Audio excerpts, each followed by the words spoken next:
In this episode, we're talking all about how to prevent parties, so stay tuned. Vacation Rental Machine helps hosts just like you learn how to start, grow, and scale your short-term rental business. This show is all about creating systems that help you automate your business, giving you more time and money freedom. If you're ready to start living the vacation rental life, then subscribe to this podcast today. Come and join us on our Facebook group, The Host Nation, where we'll be talking about starting, automating, and scaling a short-term rental business. Now, on to the show. Hey, welcome back, Host Nation, to another episode of Vacation Rental Machine. In this episode, we are talking about parties and how to prevent them. So what happens just as part of the nature of the business is that people are going to try to sneak into your properties and throw parties. You know, people are traveling, they want to have a good time. It's part of the nature of the business. And part of our job as property managers and landlords is we want to make sure that we keep those people out and prevent those types of situations from happening, because if we can set certain measures in place, we can stop trouble from happening in the first place. So as a property manager, John, as someone that has multiple properties, 25 plus, obviously you come into contact with a lot of people that are maybe getting into trouble or trying to start some trouble, or maybe they're just getting a little bit too rowdy and too loud, and it might cause a disruption to your neighbors, which could hurt your lease. So what are some of the things that we should be covering if we want to prevent parties? All right. So this one is a tough question to kind of just answer, right?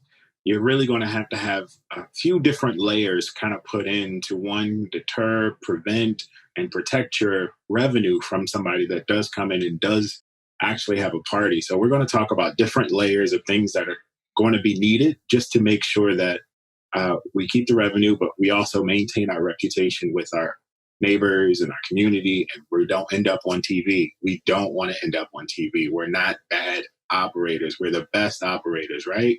All right. So first thing to do, when you create your listing, you have to put in certain rules that I feel like I need to have in all of my listings. Number one, you want to put in your quiet hours. If you're in a community, if you're using rental arbitrage, you already know what those quiet hours are. 9 times out of 10, they start at 10 p.m. and go up until maybe 9 p.m. If that's the case, my quiet hours start at 9 p.m. and go until 9 a.m. Reason why I add that extra fluff is I have a window of time that I can go in and straighten up a guest that is actually doing something wrong. So that means I can message back and forth.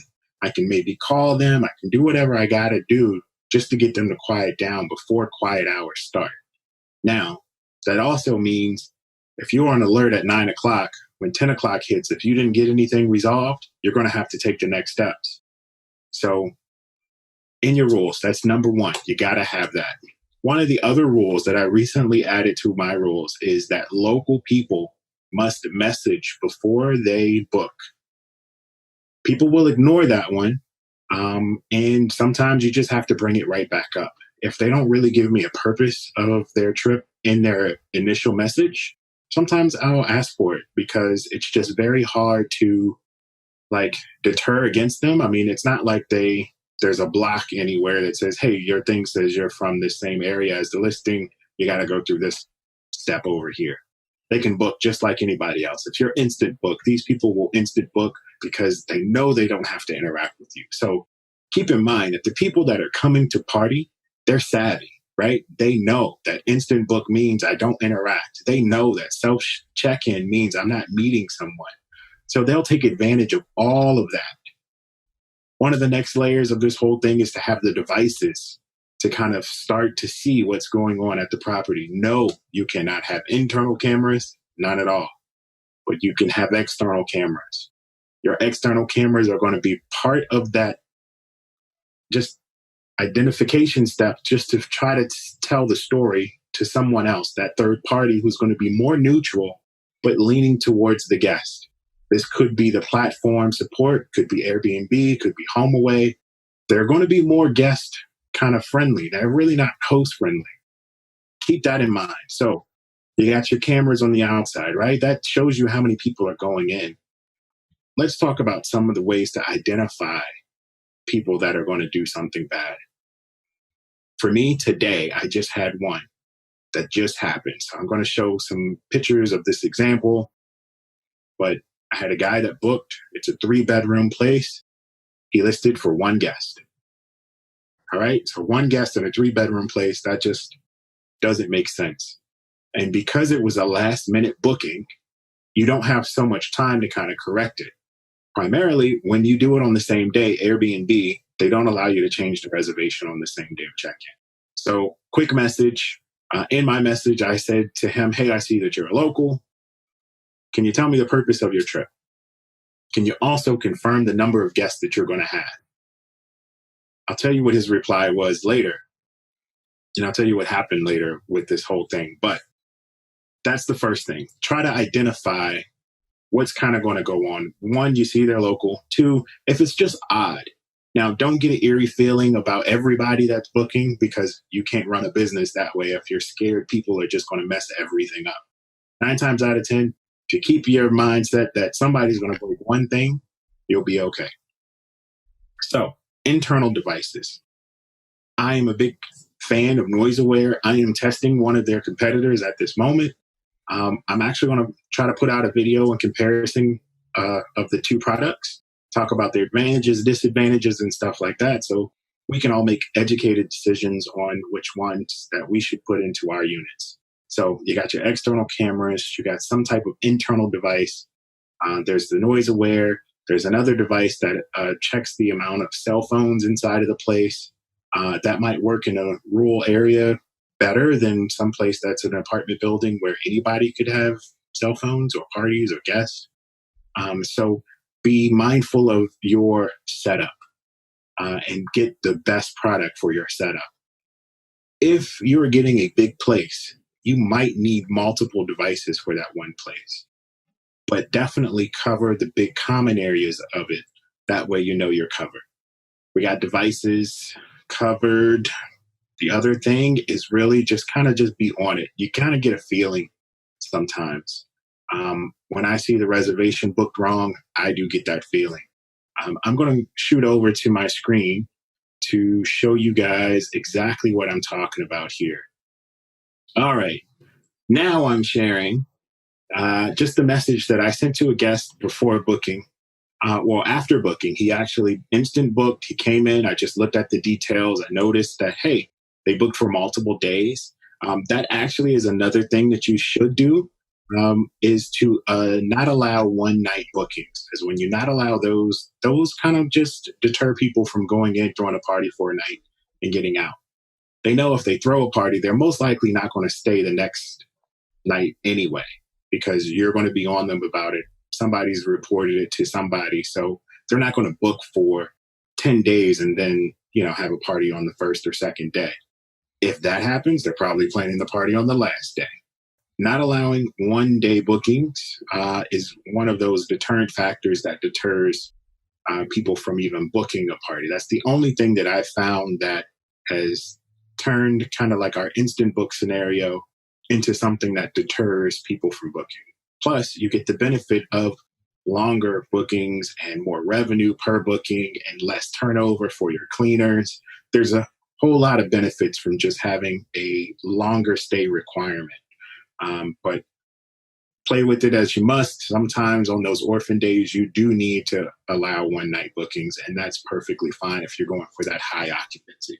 Okay, back to this message. The guest got all my automated messages saying that they can check in.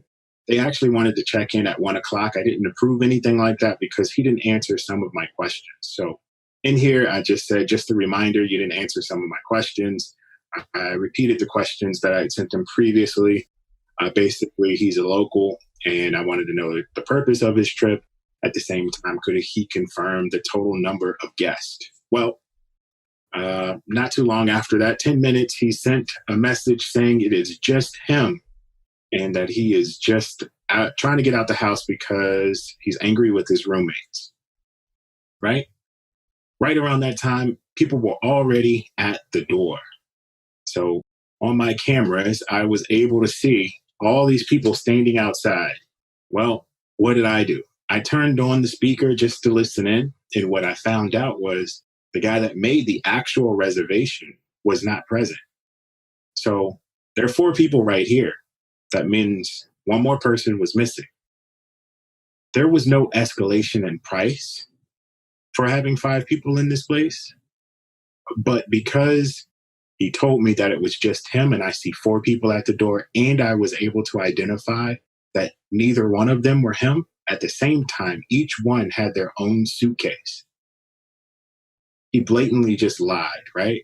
That's how I felt. I felt like, you know what? I can't trust this guy. So what did I do? Called Airbnb. I was able to kind of get them to call the guests, interact with them, try to get a feel for, what's going on. I told them technically that he already started breaking the rules prior to check-in. And that was true. So what Airbnb did was I sent them a copy of the rules. They then communicated with the guest, said that, I'm sorry, this reservation is going to get canceled because of blank reasons.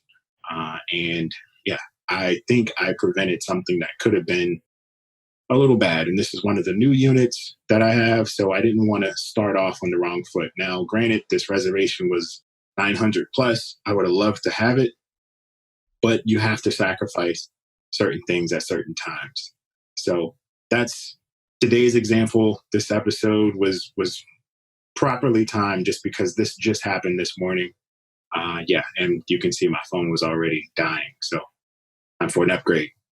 Yeah, John, one of the same things happened to me recently. I had a guest that was a very new profile. They didn't have any reviews. They were local and they just said, hey, I'm trying to book like tonight. And, because my wife and I, we live in our property and that was a downstairs basement unit. We didn't really feel comfortable, renting it to someone that didn't have a clear, explanation. They didn't have any reviews. They were looking to book on a very short notice. So these are just all kind of red flags. And it was actually good that we didn't end up booking with them. And, they actually ended up canceling that and going somewhere else.